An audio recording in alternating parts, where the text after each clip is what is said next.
Chemical reaction. तो इसके 5 type हैं। फर्स्ट वाला हो गया हमारा combination reaction, second decomposition reaction, third displacement reaction, fourth double displacement reaction, 5 oxidation and reduction reaction. तो सबसे पहले हम बात करते हैं कॉम्बिनेशन रिएक्शन की। तो कॉम्बिनेशन रिएक्शन कौन सी रिएक्शंस होती हैं? जहां पर हमारे पास कोई भी दो रिएक्टेंट हैं और उन दोनों रिएक्टेंट को कंबाइन करके हम एक प्रोडक्ट बना लेते हैं। तो इसकी कुछ रिएक्शन आपको मैं दिखा सकती हूँ।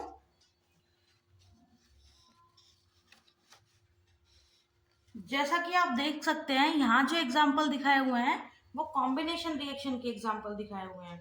जैसा यहाँ पर हम ऑब्जर्व कर रहे हैं कि ये कार्बन लिया हुआ है, कार्बन को ऑक्सीजन के साथ कंबाइन किया है, तो ये दोनों क्या हो गए? रिएक्टेंट्स हो गए, और ये एक प्रोडक्ट बना रहे हैं जिस प्रोडक्ट का नाम क्या है? कार्बन डाइऑक्साइड है। ऐसे ही यहाँ पे हाइड्रोजन है और क्लोरीन, ये दोनों गैसेस ली हुई हैं और इनको कंबाइन करके क्या बनाया जा रहा है? हाइड्रोजन क्लोराइड बनाया जा रहा है। तो हम यहाँ पर ऑब्जर्व कर रहे हैं कि दो रिएक्टेंट या दो से ज्यादा रिएक्टेंट यूज हो रहे हैं और जिनसे सिर्फ क्या हो रहा है कि सिर्फ एक सिंगल प्रोडक्ट बनने का काम हो रहा है। फिर नेक्स्ट एग्जांपल यहाँ पे हो सकता है कि ये Na सोडियम लिया हुआ है हमने और क्लोरीन को इसके साथ रिएक्ट करा रहे हैं तो सोडियम क्लोराइड बन रहा है। तो इस तरह से कॉम्बिनेशन रिएक्शन क्या होती है कि एक से ज्यादा रिएक्टेंट को यूज कर कर वो क्या करती हैं? सिंगल प्रोडक्ट बनाने का काम करती हैं। तो ये हो गई हमारी कॉम्बिनेशन रिएक्शन। अब यहाँ पर नेक्स्ट आ जाता है डिकम्पोजिशन रिएक्शन, जो कि टाइप ऑफ रिएक्शन का सेकंड टाइप है। इसमें क्या करना होता है कि इसमें हमारे पास कोई सिंगल रिएक्टेंट होता है और जिसको ब्रेक करके हम एक से ज्यादा प्रोडक्ट का फॉर्मेशन करते हैं। तो डिकम्पोजिशन रिएक्शन 3 तरीके से होता है। पहला तरीका हो गया फोटोलाइसिस, दूसरा तरीका हो गया बाय हीटिंग, और तीसरा तरीका क्या हो गया? इलेक्ट्रोलाइसिस। तो पहले हम बात करते हैं फोटोलाइसिस के बारे में। तो इसमें होता क्या है? इसमें हम क्या करते हैं कि जो भी हमारा रिएक्टेंट होता है उसके ऊपर हम सन रेज पड़ने देते हैं। तो यहाँ पर हमने क्या लिया हुआ है? सिल्वर क्लोराइड लिया हुआ है। तो जब इसके ऊपर सन रेज पड़ी हैं तो सन के एक्सपोजर की वजह से ये सिल्वर और क्लोरीन दोनों में अलग अलग टूट गया है। तो यहाँ पर हम क्या ऑब्जर्व कर रहे हैं कि रिएक्टेंट एक था और प्रोडक्ट हमारे एक से ज्यादा बन रहे हैं। नेक्स्ट एग्जांपल हमारा किसका हो सकता है? ये लिया हुआ है हमने सिल्वर ब्रोमाइड।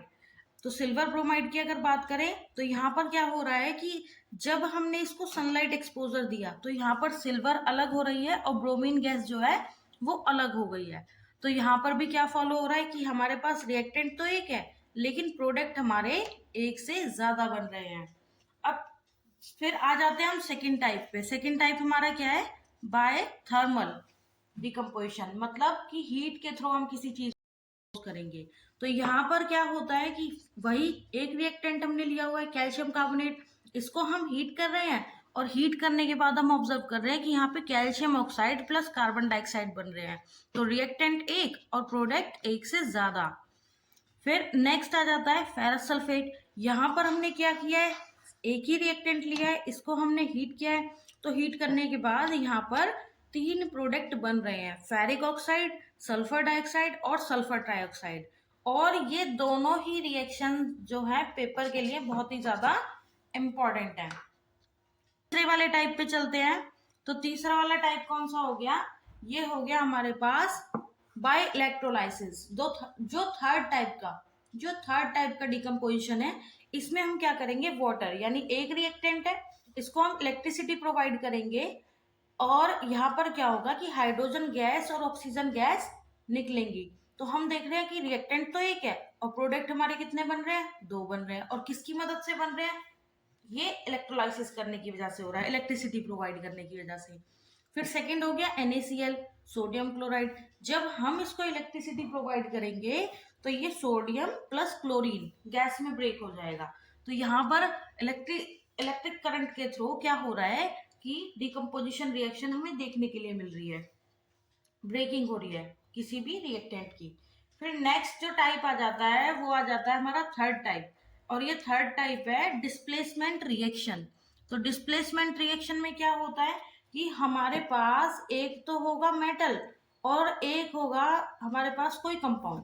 तो अब क्या होगा कि इसका जो नेगेटिव पार्ट है उसको ये ए अपनी तरफ अट्रैक्ट कर लेगा क्योंकि ये बी से ज्यादा पावरफुल होगा, और यहाँ पर क्या बन जाएगा, ए सी प्लस बी प्रोडक्ट बन जाएगा। तो ये इसके साथ सी कंबाइंड हो गया, तो यहाँ पर ये जो प्रोडक्ट बना तो ए सी कंपाउंड बन गया और बी हमारा मेटल जो था वो फ्री रह गया।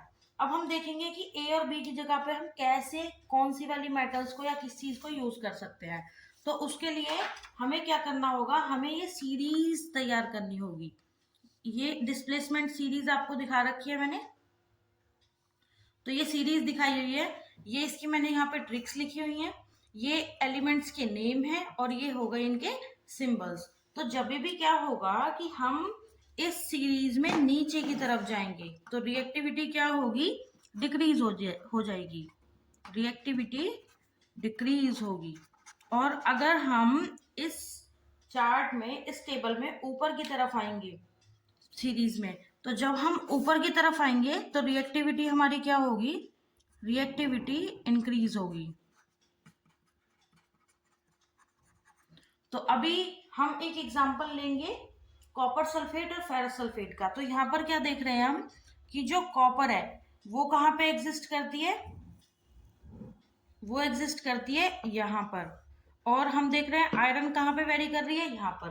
तो इन दोनों में कौन ज्यादा रिएक्टिव हुआ, सीरीज ऊपर की तरफ जाने पे रिएक्टिव है ना, रिएक्टिविटी इंक्रीज हो रही है ना, तो आयरन ज्यादा रिएक्टिव हुआ किसके कंपैरिजन में, कॉपर के कंपैरिजन में।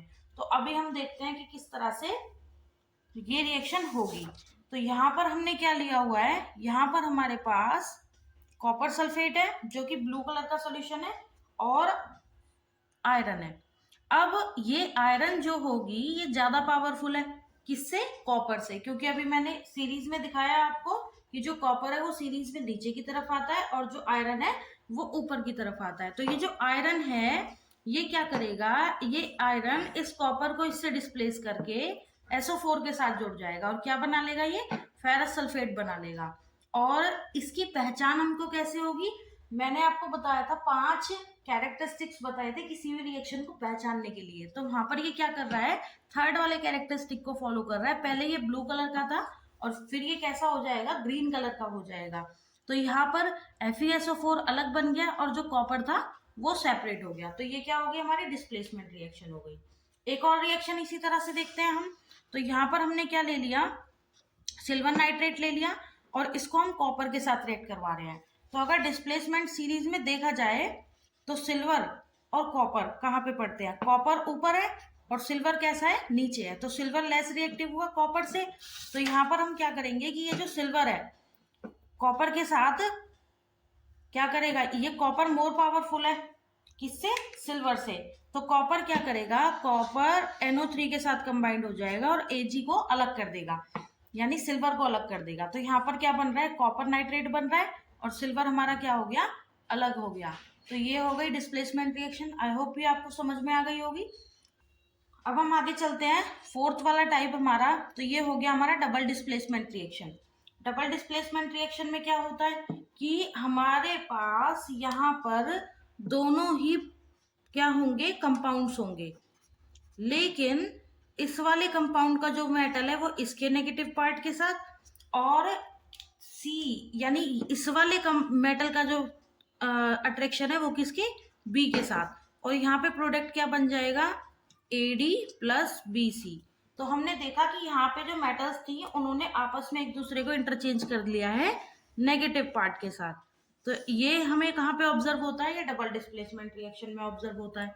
अब इसका एक एग्जांपल हम देख लेते हैं कि यहाँ हमने सिल्वर नाइट्रेट लिया हुआ है एक्वस सॉल्यूशन की फॉर्म में और NaCl लिया हुआ है।